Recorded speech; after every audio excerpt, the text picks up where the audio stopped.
Assalamualaikum warahmatullahi wabarakatuh.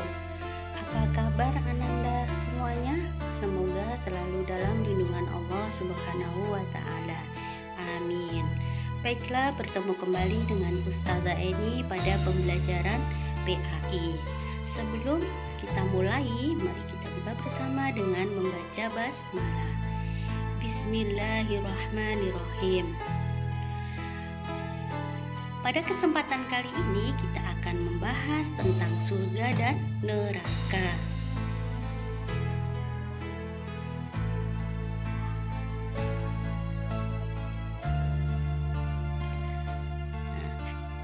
Ananda bisa melihat semuanya, itu adalah gambaran surga dan neraka. Puncak dari kejadian di akhirat adalah surga dan neraka. Keduanya adalah negeri abadi yang akan dimasuki dan ditinggali oleh penghuninya masing-masing. Ahli kebajikan akan dimasukkan ke dalam surga, sedangkan ahli keburukan, ahli maksiat akan dimasukkan ke dalam neraka. Ya, tentunya kita tahu semua.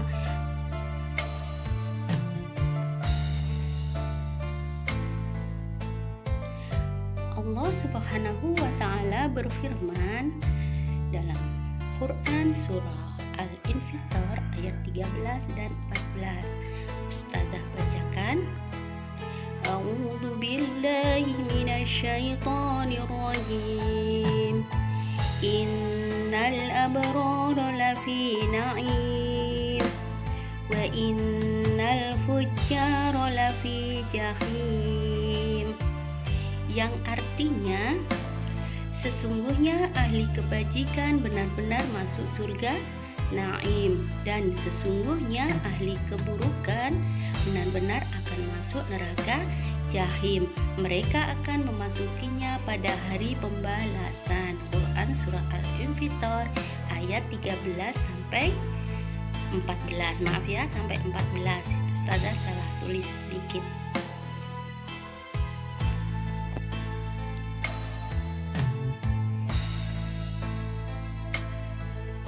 Pada saat ini ya, surga dan neraka sudah ada diciptakan oleh Allah Subhanahu wa Ta'ala. Akan tetapi kita tidak tahu di mana tempatnya, karena keduanya termasuk perkara yang gaib, dan kita wajib beriman kepada perkara gaib yang dikabarkan oleh Allah dan Rasul-Nya ya. Yang berikutnya kita akan membahas nama-nama surga dan neraka. Kita akan mempelajarinya, apa saja sih nama surga dan neraka ya. Surga dan neraka diciptakan Allah secara bertingkat-tingkat dan masing-masing ada namanya. Nama-nama surga ya disebutkan di dalam Al-Qur'an, begitu juga nama-nama neraka ya. Siapa dari Ananda semuanya yang ingin masuk surga? Makanya kalau kita kepingin masuk surga, maka kita harus menjadi ahli kebajikan atau ahli kebaikan, selalu melaksanakan sholat, melaksanakan perintah Allah. Siapa yang ingin menjadi ahli neraka atau mau masuk neraka, maka kita menjadi orang ahli dalam keburukan, tidak mau sholat, durhaka sama orang tua ya. Siapa yang mau? Silakan.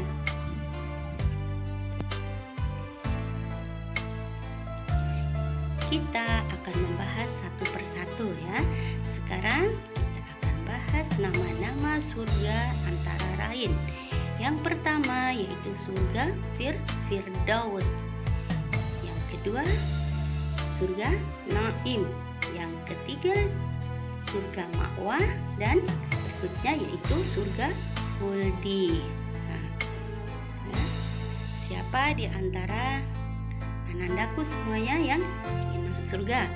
Tinggal pilih ya, surga Firdaus, Naim, Ma'wa, dan Khuldi. Semoga kita semua termasuk orang-orang yang masuk di dalam salah satu surga tersebut. Nah, gambaran surga ya. Kita melihat gambaran surga indah-indah ya. Ini Ustazah contohkan, ini hanya gambaran saja ya. Kita tidak tahu bagaimana bentuk surga di sana. Yang penting surga itu adalah tempat yang paling indah ya.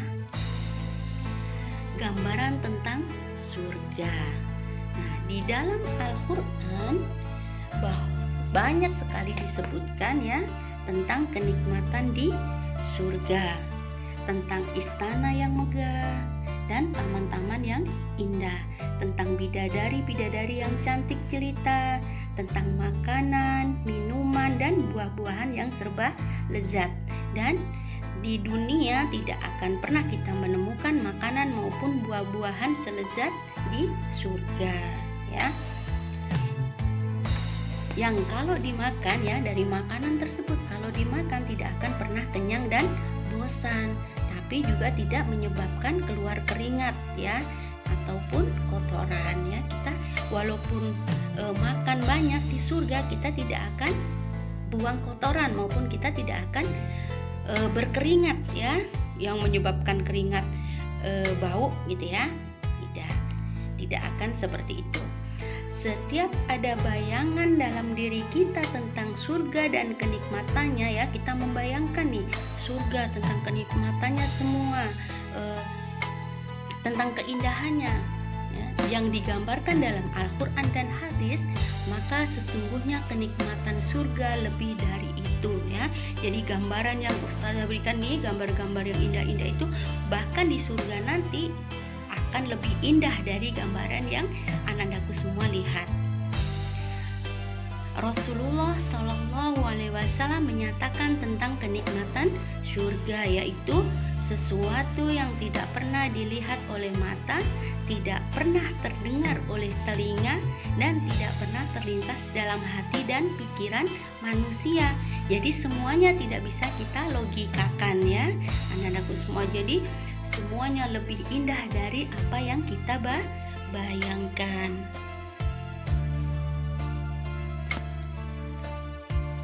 Yang berikutnya kita membahas tentang neraka.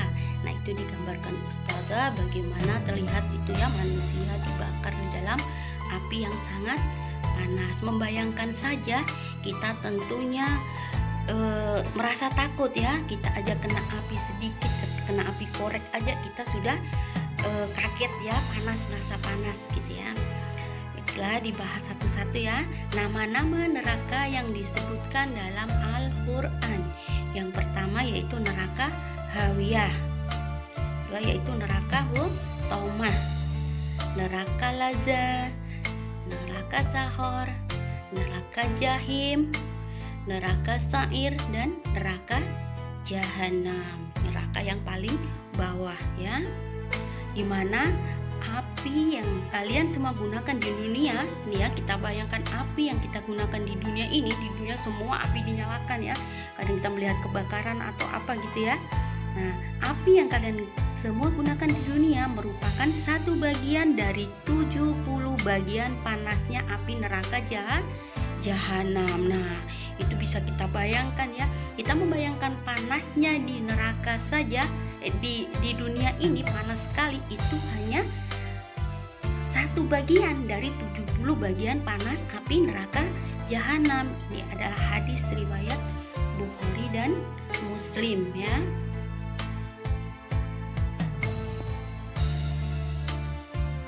Berikutnya, sedangkan gambaran neraka dalam Al-Quran dan hadis menyebutkan sifat-sifatnya. Ini tadi hadis yang sudah Ustazah bacakan ya, sudah Ustazah jelaskan sedikit tadi, bahwa Rasulullah bersabda, api yang kalian semua gunakan di dunia merupakan satu bagian dari 70 bagian panasnya api neraka Jahanam. Nah, ini adalah hadis riwayat Bukhari dan Muslim. Kalau sudah riwayat Bukhari dan Muslim, berarti hadis ini hadis sahih. Dalam hadis lain diriwayatkan dari Nu'man bin Bashir radhiyallahu an bahwa Rasulullah bersabda, manusia yang paling ringan siksaannya di neraka adalah orang yang dipakaikan padanya sepasang sandal beserta keduanya tali pengikatnya yang terbuat dari api neraka. Karena kedua sandal yang dipakainya itu, maka mendidihlah otaknya seperti mendidihnya air di kuali. Bisa kita bayangkan bagaimana otak kita kalau mendidih ya, seperti air mendidih di dalam kuali. Tahu kuali? Kuali itu semacam panci ya, panci yang terbuat dari tanah liat gitu ya. Kalau kita merebus air di situ mendidih, nah seperti itulah otak kita ya. Nah, ia menyangka bahwa tidak ada yang lebih berat siksaannya daripada yang dirasakan dirinya, padahal ia adalah orang yang paling ringan siksaannya. Hadis riwayat Bukhari dan Muslim. Jadi tadi yang kita bahas di atas tadi ya, hadis Rasulullah bahwa mendidihnya otak seperti mendidih air di kuali itu adalah siksaan paling ringan. Nah, takut tidak anak-anakku semuanya? Tentunya kita takut ya. Bagaimana seandainya kita masuk neraka, kita membayangkan naudzubillahi min dzalik ya. Semoga semua keluarga kita, saudara kita, guru-guru kita, orang tua ya, sahabat, teman ya, masuk ke dalam neraka. Masuk ke dalam surga. Semoga dijauhkan dari neraka ya, amin. Yang berikutnya seperti biasa yaitu mengerjakan tugas ya. Hanya sedikit saja tugas dari ustazah, hanya 2 soal ya. Yang pertama yaitu apa tujuan diciptakannya surga dan neraka. Nah, tentunya anak-anakku tahu semua ya dari penjelasan sedikit ustazah tadi, apa sih tujuan diciptakannya surga dan neraka. Yang kedua yaitu sebagai seorang muslim bagaimana sikap kita terjaga terhadap surga dan neraka. Nah, kita semua kan seorang muslim. Nah, bagaimana sikap kita terhadap ya surga dan neraka. Baiklah anak-anakku semuanya, soleh-soleha.